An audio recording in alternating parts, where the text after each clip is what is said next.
Hi Adarsh. Hi Gafoor. Correct അല്ലേ? ആ, നിങ്ങൾ എവിടുന്നാ വരുന്നത്?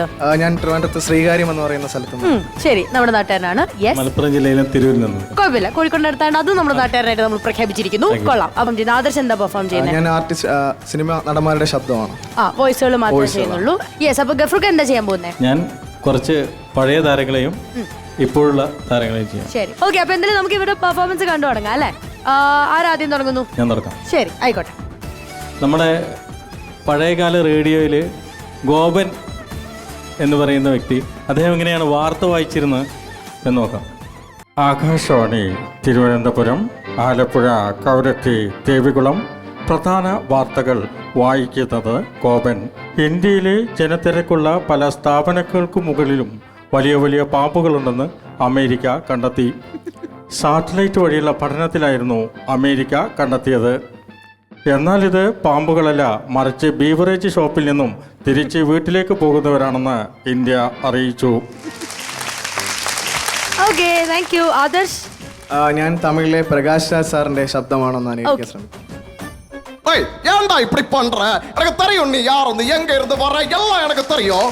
நானும் ஒரு பெரிய நடிகை, எங்கிட்ட நினைச்சு காட்டுற மாவன. சிவாஜியை பார்த்திருக்க, எம்ஜிஆர் பார்த்திருக்க, கமல்ல பார்த்திருக்க, உன்ன மாட்ட பார்த்து இல்ல. டேய் டேய் டேய் போ. സൂപ്പർ ആയിരുന്നു കേട്ടോ, നല്ല പവർഫുൾ ആയിരുന്നു. ഓക്കെ, നെക്സ്റ്റ് ദാസേട്ടൻ. ഓക്കെ. മലയാള സിനിമയിലെ എല്ലാ നല്ല ഗാനങ്ങളും ആലപിക്കാൻ എന്നെ കാരണഭൂതനാക്കിയിട്ടുള്ള ശക്തി എന്ന് പറയുന്നത്, അതിന് ജാതിയില്ല, മതമില്ല, മുസൽമാനുമല്ല, ക്രിസ്ത്യാനുമല്ല, ഹിന്ദുവല്ല. ആ ഒരു സത്വത്തെയാണ് നാം മനസ്സിലാക്കേണ്ടത്. ഈ എളിയ കലാകാരന് അതിനെ മനസ്സിലാകുന്നു. എല്ലാവർക്കും നല്ലത് വരട്ടെ എന്ന് പ്രാർത്ഥിക്കുന്നു. അപ്പം ആദർശ് ആരെയാണ് നെക്സ്റ്റ് പെർഫോം ചെയ്യാൻ? ഞാൻ അടുത്തായിട്ട് ചെയ്യാൻ പോകുന്നത് നമ്മുടെ നടിപ്പിൻ നായകൻ സൂര്യ സാറിന്റെ വോയിസ് ആണ്. അദ്ദേഹത്തിന്റെ സ്റ്റേജിൽ ആ ഒരു വോയിസ് ആണ് ട്രൈ ചെയ്യാൻ ശ്രമിക്കുന്നത്. எல்லாருக்கும் வணக்கம். சூர்யா எப்படி இருக்காங்க? எல்லாருக்கும் சௌக்கியமா? நிறைய பேருக்கு இருக்காங்க. நம்ம நாதிஷிகா, ரஜினா ஜிஜி சார், நம்ம சேர்ந்து ஏழாம் வரவு படம் பண்ணிட்டு அதுக்கப்புறம் இப்பதான் பாக்குறேன். எப்படி இருக்காங்க? ஃபேமிலி எல்லாம் சௌக்கியமா? நீங்க எல்லாம் ரோலெக்ஸ் அந்த கேரக்டருக்கு கொடுத்த அந்த லவ், அன்பு எல்லாம் எனக்கு தெரியும். அதுக்கப்புறம் நான் ரோலெக்ஸ் கிட்ட ஒரு டயலாக் சொல்றேன். நான் ரோலெக்ஸ், ஆரம்பிக்கலாமா? Okay, great.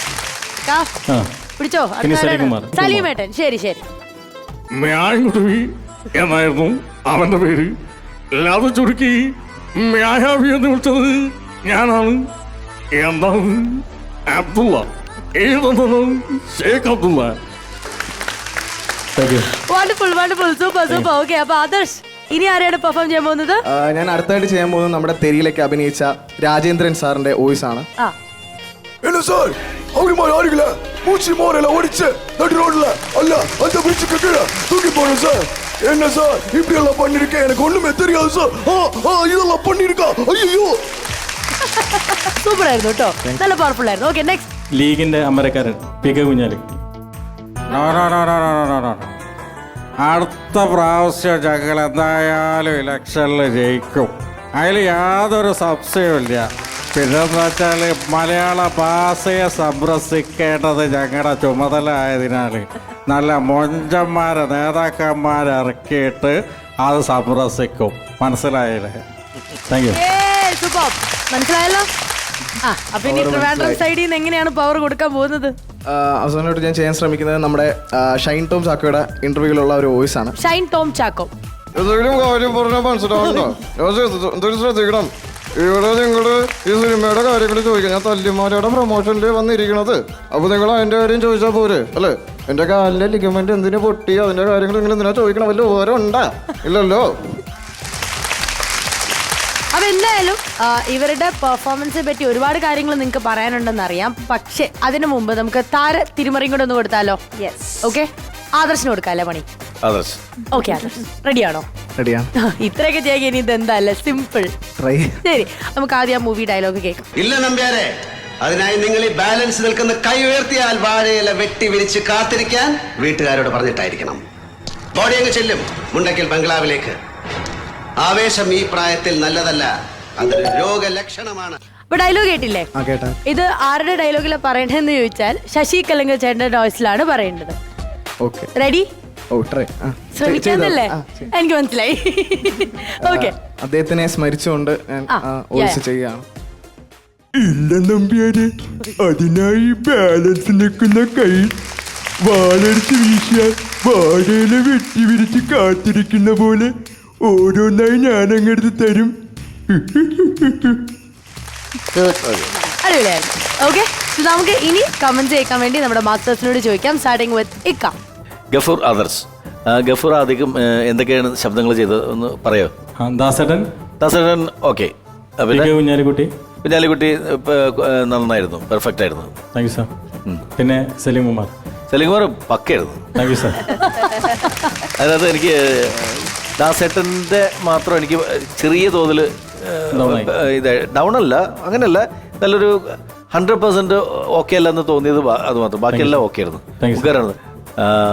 മോനെ ആദർശ്, മോൻ ചെയ്ത ശബ്ദങ്ങളൊന്ന് പറഞ്ഞേ.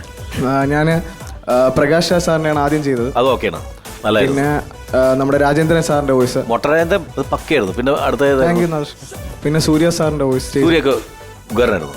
പിന്നെ നമ്മുടെ ഷൈൻ ടോം ചാക്കോയുടെ ഓക്കെ ആയിരുന്നു, കുഴപ്പമില്ല. ആ, പിന്നെ നമ്മുടെ ശശി കലിംഗ സാർ, ശശികലിംഗ ഓക്കെ. അതൊക്കെ നല്ലായിരുന്നു. അത് താരത്തിരിമറിയല്ലേ, അതൊക്കെ പെട്ടെന്ന് ഒരു ഡയലോഗ് വേറൊരാൾ പറഞ്ഞ ഡയലോഗ് നമ്മളുടെ ഇന്നൊരു ആർട്ടിസ്റ്റിൻ്റെ ശബ്ദത്തിൽ പറയാമെന്ന് പറയുന്നത് അതൊക്കെ ടഫ് ആയിട്ടുള്ള സംഭവമാണ്. അതൊക്കെ മോൻ നന്നായിട്ട് ചെയ്തു. രണ്ടുപേരും നന്നായിരുന്നു, ഗംഭീരമായിരുന്നു. ഇപ്പോൾ ഈ കുഞ്ഞു കുഞ്ഞു കാര്യങ്ങൾ നമ്മൾ തിരുത്തിയത് എന്താണെന്ന് വെച്ചിട്ടുണ്ടെങ്കിൽ ഭാവിയിലേക്ക് എപ്പോഴെങ്കിലുമൊക്കെ സ്റ്റേജുകളിൽ ചെല്ലുമ്പോൾ അത് പറഞ്ഞു തരാതെ പോയി കഴിഞ്ഞിട്ടുണ്ടെങ്കിൽ ശരിയല്ലല്ലോ വിചാരിച്ചിട്ടാണ്. ബാക്കിയെല്ലാം ശരിയാക്കാൻ പറ്റുന്നതാണ് ശരിയാക്കുള്ളൂ, അല്ലാത്തത് ഉഗ്ഗരനാണെന്ന് പറഞ്ഞ് വെറുതെ വിടാറ് മതി കേട്ടോ. Okay, thank you. പക്രു ചേട്ടാ. ഗഫൂർ കാ ദോസ് അടിപൊളിയായിരുന്നു. Thank you sir. ഗോവൻ ചേട്ടന്റെ കാര്യം വിട്ട് വൈക്കോട് പറഞ്ഞപ്പോ വാർത്ത നല്ല സൂപ്പറായിരുന്നു. അതുപോലെ തന്നെ നല്ല എന്താ പറഞ്ഞാൽ അതിനകത്തൊരു ഫണ്ണും ഉണ്ട്, ചെറിയൊരു ചിരിയും. നമ്മൾ അനുകരിക്കുന്നതിനൊപ്പം എന്തെങ്കിലും ഒരു ചെറിയൊരു ഇൻഗ്രീഡിയൻസ് ഇതുപോലെ ഇട്ടാൽ ചിരിയും കിട്ടും, ക്ലാപ്പും കിട്ടും.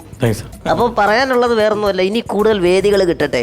മലബാറിലെ നിന്നുള്ളതല്ല, കേരളത്തിലേക്ക് ഇതുപോലെ സജീവമായിട്ട് വേദികൾ വരുന്നു. അവിടെയൊക്കെ പെർഫോം ചെയ്യാൻ കൂടുതൽ ക്ഷണം കിട്ടട്ടെ എന്ന് ആത്മാർത്ഥമായിട്ട് ആശംസിക്കുന്നു. അതിനൊരു തുടക്കമാകട്ടെ ഈ വേദി. ആദർശേ, അടിപൊളിയാണ്. താങ്ക്സ്. നിന്നിലൊരു തീയുള്ള കലാകാരനാണ്. അയ്യോ, മിമിക്രി എന്ന് പറയുമ്പോൾ ഇതിനോടൊരു വലിയൊരു ആവേശവും ആഗ്രഹവും കൊതിയും ഒക്കെ ഉള്ള ഒരു പെർഫോമൻസ്. ഒരുപാട് സന്തോഷം. അത് നമുക്കറിയാം, കാരണം അത് ഡെവലപ്പ് ചെയ്ത് വന്നു കഴിഞ്ഞാൽ അത്യാവശ്യം നല്ല കറതീർന്ന ഒരു കലാകാരനായി മാറാൻ സാധ്യതയുണ്ട്. രണ്ടുപേർക്കും ഓൾ ദി ബെസ്റ്റ്. ഒരുപാട് താങ്ക്സ്. ഗഫൂർ ആൻഡ് ആദർശ്, നമസ്കാരം. രണ്ടുപേരും വളരെ ഗംഭീരമായിരുന്നു. എനിക്ക് തോന്നിയതേ, നിങ്ങൾക്ക് രണ്ടുപേർക്കും നിങ്ങളുടേതായിട്ടുള്ള ശൈലികളുണ്ട്. ഗഫൂർ വളരെ മെച്ചുവേർഡായിട്ട് തനതായിട്ടുള്ള ആ രീതിയിൽ ചെയ്യുമ്പോൾ ആദർശിൻ്റെ ആ ഫയർ ഉണ്ടല്ലോ, ഒരു യങ്സ്റ്ററിൻ്റെ ഫയർ ഇങ്ങനെ കത്തിക്കൊണ്ടിരിക്കുകയാണ്. നല്ല അടിപൊളിയായിട്ടുണ്ടായിരുന്നു. അപ്പോൾ രണ്ടുപേരും നല്ല രീതിയിൽ മുൻപോട്ട് വരട്ടെ. എല്ലാവിധ പ്രാർത്ഥനകളും. Thank you so much.